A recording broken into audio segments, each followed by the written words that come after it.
Nitong nakaraang araw sa press con ni Vice President Inday Sara Duterte Carpio inihayag nito ang lantarang pamimili ng boto sa pamamagitan ng mga ayuda ng gobyerno at legal daw sa pamimili ng boto na idinadaan sa pamimigay ng ayuda.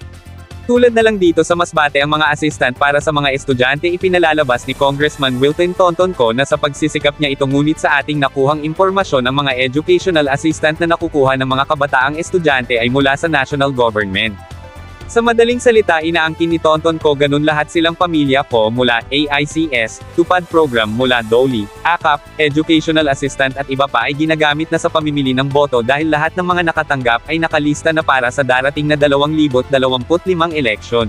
Ganun ka manluloko ang pamilyo ni Ko ang mga Masbateño dinadaan sa panluloko dahil sa mga ayudang galing sa national government. Kung iisipin ng perang ibinibigay sa mga kapas-palad ay galing rin yan sa taong bayan. Sana ating toldokin ang panluloko ng administrasyong ng pamilya ko sa Masbate ipakita nating mga Masbateño na hindi tayo tanga at hindi tayo manluloko sa mga ayudang ibinibigay na kunwaring sa kanila nagmula o sila ang nagpapakahirap na humingi sa national government para lang makarating sa ating mga lalawigan at bayan.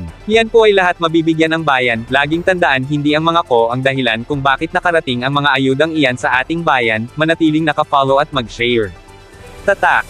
Ako Bicol Digital News Radio.